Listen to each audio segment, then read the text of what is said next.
Hey guys, let's get more news about Lakers, but first, don't forget to subscribe to the channel and leave a like. Jimmy Butler makes history in Warriors' playoff debut.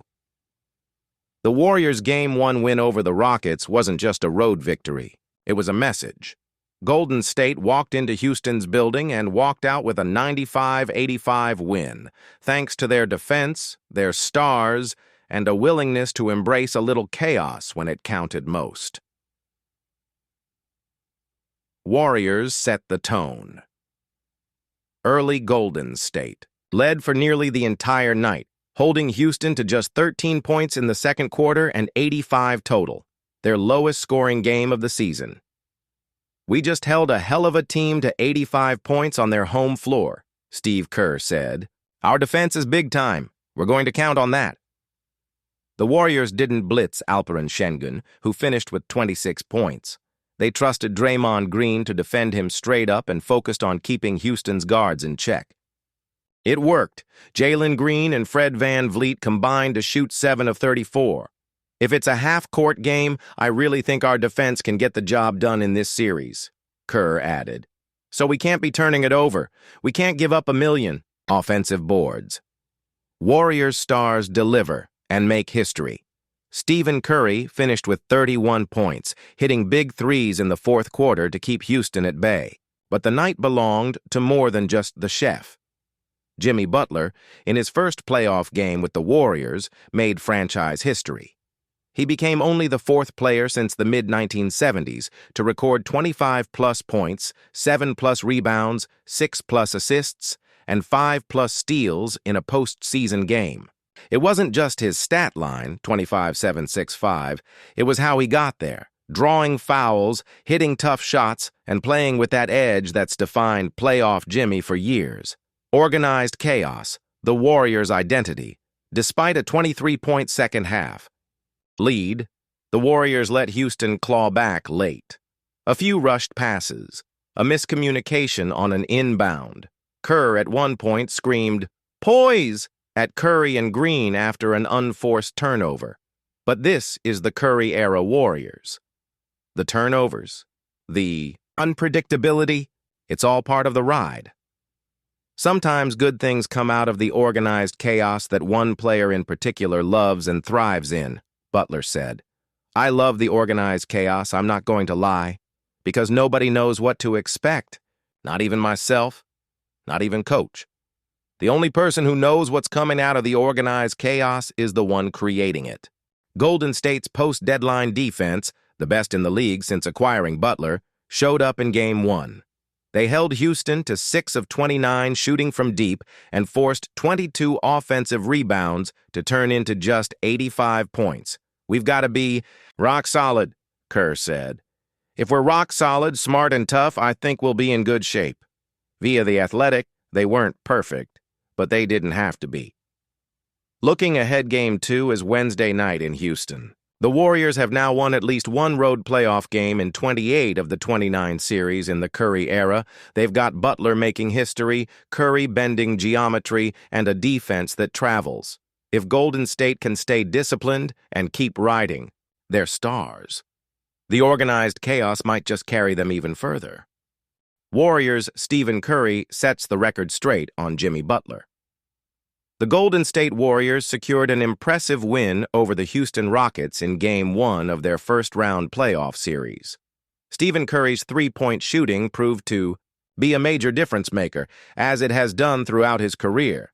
Jimmy Butler also made a significant impact. He ended the game with 25 points, 6 assists, 7 rebounds, and 5 steals, shooting 10 of 19 from the field.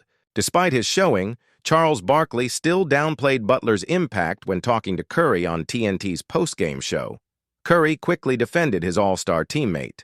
"Jimmy's nice. Don't get that twisted," Curry said. "He's carried teams to the finals. The idea of what he brings to us is another guy who is just comfortable with the ball in his hands to create for himself and others, no matter what the situation is. You saw plenty times he kind of made something out of nothing. He is a legitimate ball handler, where we can give it to him in space, on the post, at the elbow, wherever, and teams have to respect him.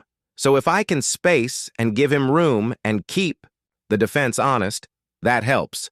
And we've had a really good chemistry since he's been here. Curry and Butler have formed a fearsome partnership since teaming up after the February 6 trade deadline. The duo's individual skill sets are perfectly suited, helping them bring the best out of each other. What did Charles Barkley say? Barkley's original comment clearly didn't sit right with Curry. The veteran analyst and former player had noted how Butler was a secondary option behind Curry and wasn't at the same level. Obviously, he's a heck of a player, Barkley said. He's giving you the ability to rest more. He's not as great as you, but he's a really nice second closer to have on the team, correct? One key to the Warriors' success over the years has been their close-knit locker room. Curry was right to defend Butler in that situation, as it will only help bring them closer and forge a better on-court partnership.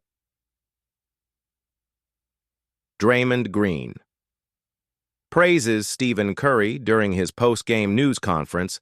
Draymond Green praised Curry for his impact throughout the Warriors' win. He's a true pro, Green said.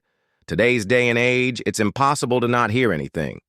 You open your phone up, even if you're not looking at something, somebody's going to send you a DM or somebody's going to send you a message off Instagram. That's just the nature of the world we live in. I think it's impossible for anybody to not hear anything, but at the end of the day, we're not coming out here trying to prove a point, Green continued. We've been at this for a very long time, to try to prove a point because someone said X is pointless. We're trying to win basketball games, and in order for us to win basketball games, it requires Steph Curry to be great. The Warriors are now 3 wins away from booking their spot in the Western Conference semifinals. However, Ime Udoka's team won't go away easily. Golden State will need more big performances from Curry and Butler if they want to overcome a Rockets team that finished second in a loaded Western Conference. Ime Udoka gets 100% real about Rockets' brutal offense in Game 1 loss to Warriors. The Houston Rockets' biggest question mark heading into their first-round series against the Golden State Warriors was their half-court offense. And in Game 1, this weakness of theirs came back to haunt them, as they shot just 39.1% from the field as a team in a 95-85 loss to the Warriors.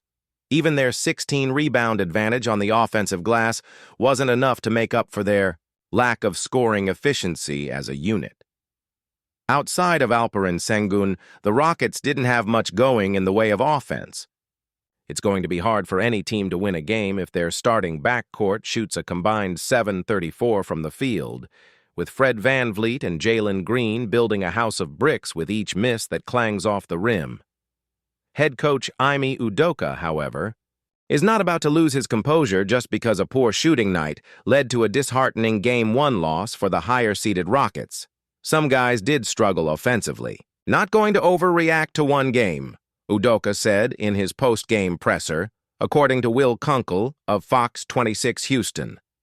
There is always a feeling-out process that happens in the first game of a 7-game playoff series, and the worst thing any team can do is overreact when things don't go their way.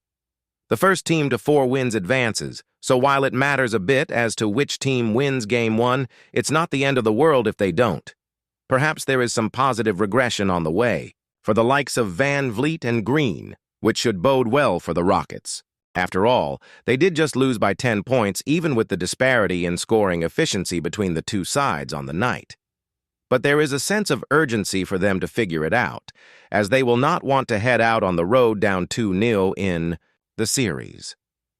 There is little margin for error when it comes to facing a team with as much playoff experience as this Golden State Warriors side does. While the effort on defense and on the glass was there for the Rockets, basketball is still won by the team that scores more than the opposition, and they couldn't throw one into the ocean on Sunday night if they tried. This series will be a good exercise for the Rockets as to whether or not they must pursue multiple offensive upgrades in the offseason.